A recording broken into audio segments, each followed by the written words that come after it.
Self-care isn't just about spending money. It's about being intentional with the time that you have to make sure you're taking care of yourself. So I'm sharing 15 self-care habits, daily routines, and mindful living to help you transform your mindset, your space, and your life. Because honestly, self-care can be simple. It's about creating habits so you can not only live your life, but enjoy it as well. Self-care tip 1, cooking just for fun. I know a lot of us tend to cook because we need to eat. But there is such a thing as trying a new recipe for fun. Even if you're not a person that likes to cook, you can maybe get together with a friend, family members, whoever it may be, or just by yourself and finding a recipe you would love to do. And not only cooking, but baking as well, because it does fall into the category of actually cooking. So if you're more of a baker, you can find a sweet treat that you've always wanted to try but never had the time, and actually schedule it in your day to finally try. Tip 2, drinking tea or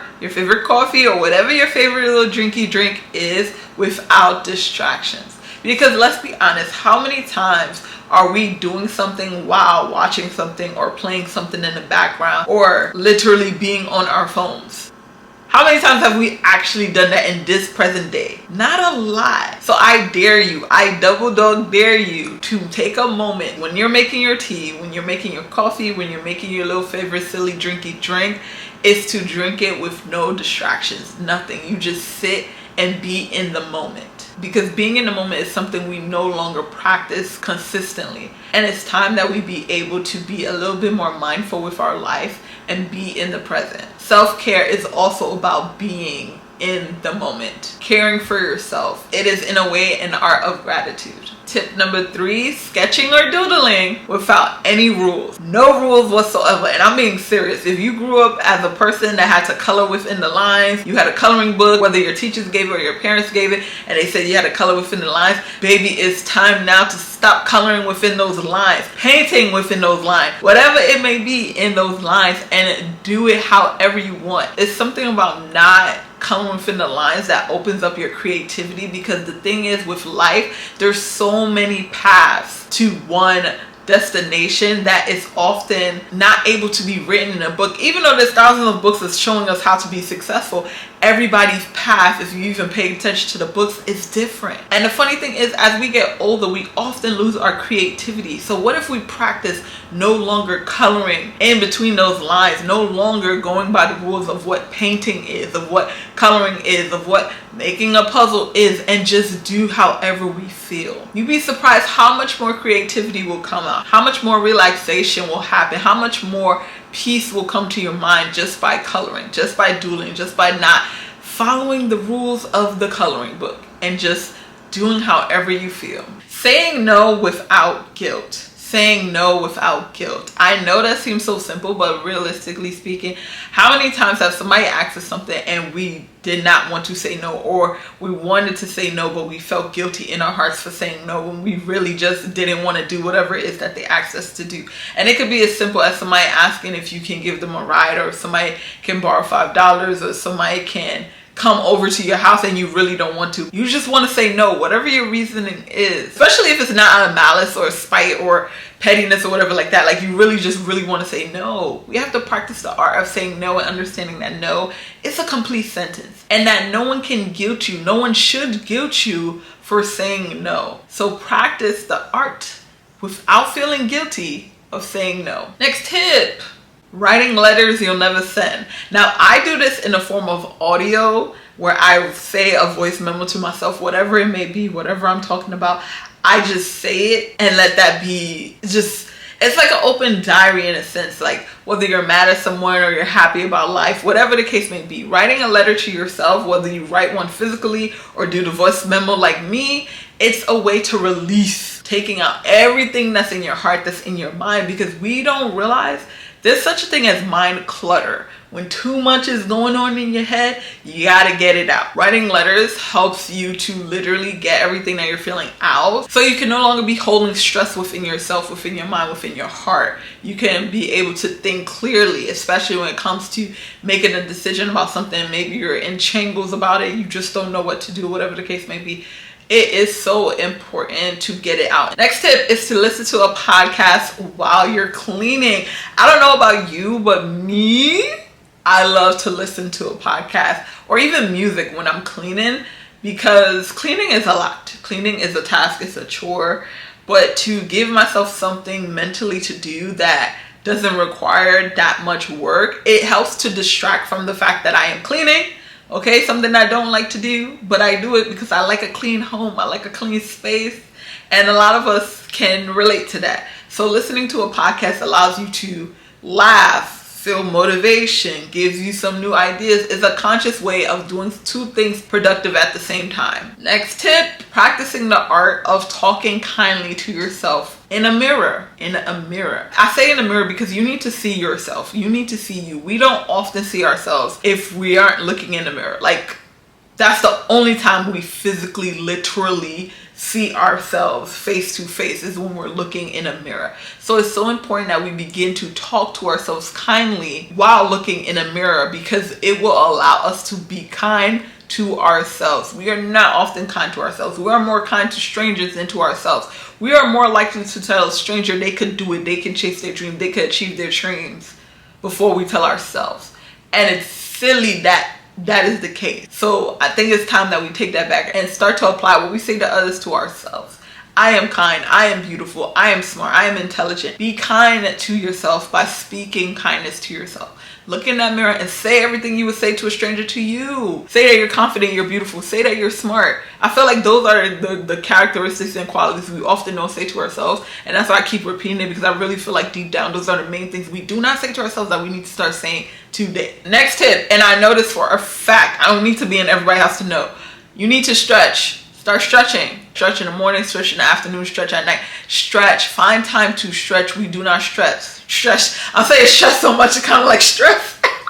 my lisp is taking over. But seriously, stretch, okay? Take care of this body that you have. Self-care is not just bubble baths. It's not just, pretty nails. It's not just, take yourself out on a solo date. It's taking care of this physical body that you have. It's so important to take time to take care of yourself. And that goes for taking care of your body. Whether it's 5 minutes, 10 minutes, it does not take that long to take a moment to take care of your body. Next self-care tip that pours back into you is taking the time to celebrate your little wins, the daily wins. Let's be honest, all of us want the big wins, the ones where we can shout to the rooftop that it happened, that we worked so hard for it. But we don't necessarily think about the little wins, the ones that take us closer and closer to the big grand win that we're looking for. All of us have moments where we have forgotten to celebrate ourselves, and now more than ever it's important to take time to celebrate that. Because let's face it,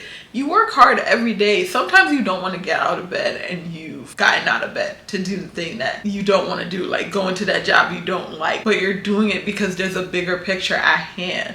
So you want to celebrate yourself. You want to celebrate the fact that you're waking up with purpose, even when you don't want to. You're showing up. You're showing up and doing the best you can to get closer to the goal that you have for yourself. Next tip, which is a little different, but I think it's very important.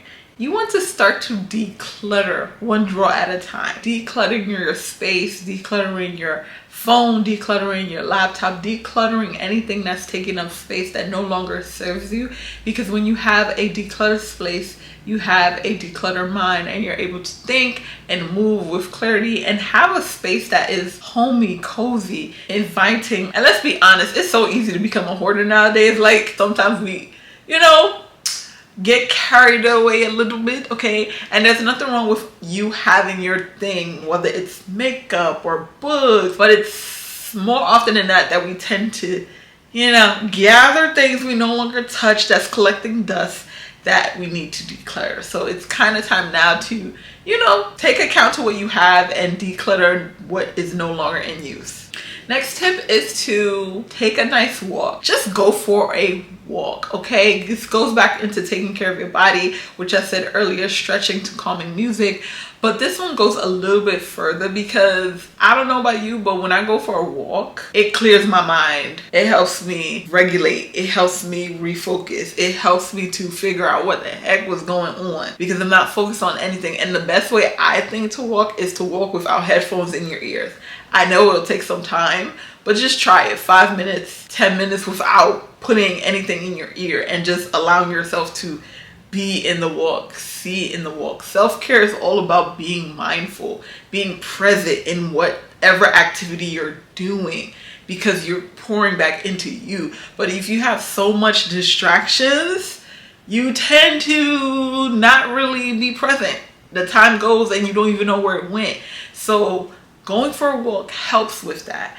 And it's so nice to just honestly be outside. Just being outside, going for a little walkie walk helps you to change your mind, helps you to realign, helps you to get focused. Next tip, I think it's a fun one, is dancing to one of your favorite songs. And listen, in the privacy of your own home, who cares how you dance, okay? Be free, let loose. But it's so weird to me that we don't dance anymore. Like it's just okay, I'm speaking for myself. I don't dance anymore, okay? And I don't listen to music as much as I used to, but I know me well enough to know if I put on my favorite song, I am switching it up in my home.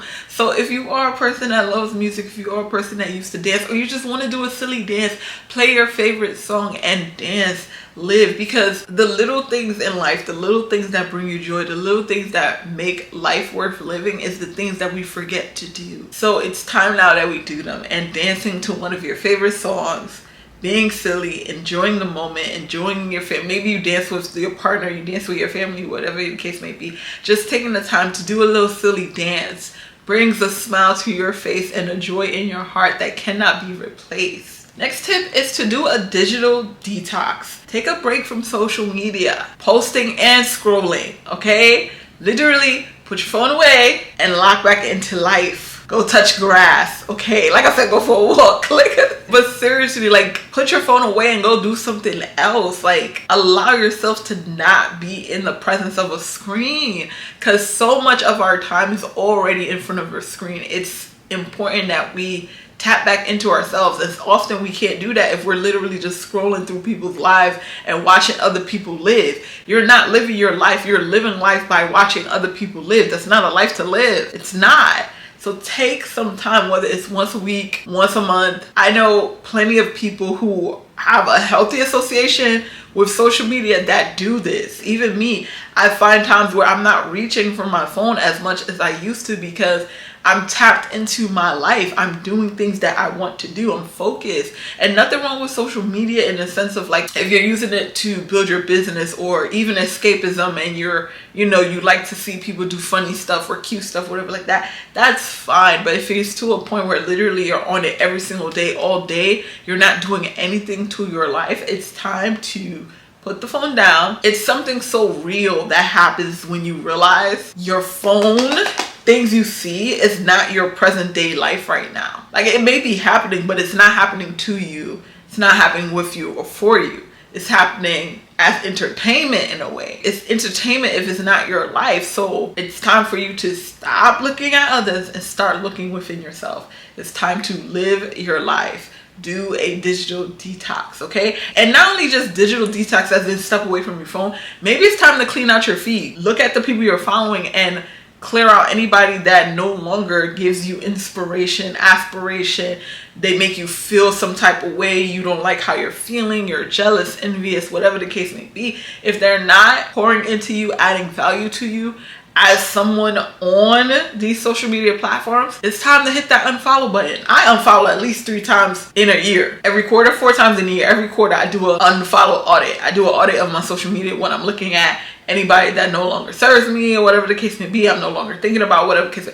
It's time to leave. It's time to leave. Because again, if it's not pouring into you, then what's the point? And pouring into you doesn't just mean like education. It could also be like, oh, I like this because it makes me laugh. Oh, I like this because it brings a little joy in my heart. Like, that's value too. Laughing and finding joy and giving you clarity is value too. So if you haven't already, Try a little digital detox. All of these habits just prove that you don't have to spend money in order to take care of yourself. Self-care is about pouring into you, finding little simple ways to give back to yourself, pour back into your mind, body, and spirit. We often get distracted by life and we tend to forget about ourselves. But if we forget about ourselves, we will be a help to no one. So it's time, this time, to start pouring back into you.